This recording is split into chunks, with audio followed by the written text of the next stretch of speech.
Et si nous utilisions le terme erreur d'orthographe pour mettre un terme à la croyance que les erreurs sont des fautes?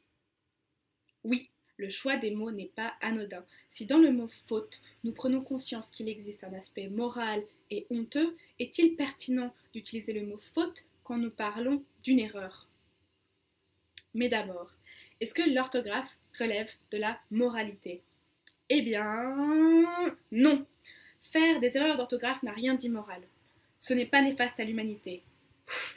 Ainsi, utiliser le terme faute d'orthographe serait une erreur. Mince. Heureusement, les erreurs peuvent être corrigées. Ouh. Et donc, est-ce une erreur de faire cette faute? Eh bien, non, toujours pas. À vrai dire, c'est plutôt une faute de faire cette erreur. En proposant les erreurs comme des fautes, nous insinuons qu'un individu serait fautif de faire des erreurs. L'erreur aurait donc un aspect honteux.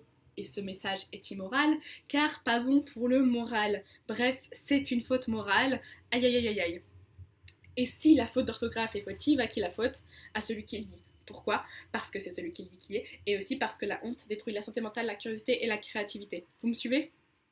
Alors comment guérir de cette erreur?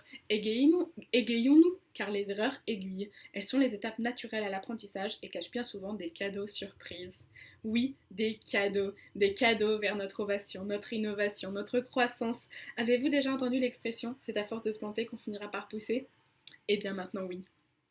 Imaginez si, à partir d'aujourd'hui, nous éduquions toute une génération à percevoir les erreurs différemment. Je crois bien que nous aurions une génération surprise. Et ça tombe bien parce que moi, j'adore les surprises. Oui, surtout les Kinder surprises. Quand je les traduis en français, ça fait des enfants surprises. Ce qui me donne des élèves surprises. Et ensuite, c'est les élèves qui me font la surprise. Et ça c'est vraiment génial.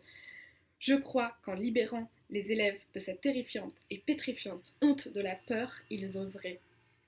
Oui, ils oseraient. Ils oseraient prendre la parole en classe, se tromper, se faire confiance, suivre leur curiosité, prendre des risques. Toute une génération surprise qui se transformerait ensuite en adulte surprise. Je crois que ça serait magnifique. Oui, ça serait incroyable. Alors croyez-y, ces adultes surprises oseraient parler une langue étrangère sans la maîtriser à 100%, faire une nouvelle activité sans avoir peur du ridicule, redevenir débutants, suivre leurs rêves. Je les voyais déjà en haut de l'affiche, même s'ils s'en fichent et puis qu'ils s'affichent d'oser prendre des risques.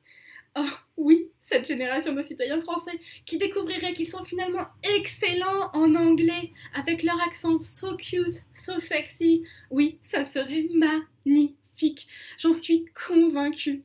Et tout ça, en changeant simplement un tout petit mot de rien du tout? Moi je dis oui. Oui les amis, oui ça vaut le coup d'essayer. Je vais oser utiliser le mot erreur d'orthographe plutôt que faute d'orthographe. Ouais, je vais prendre le risque de mes erreurs, car la prise d'erreur en vaut le risque.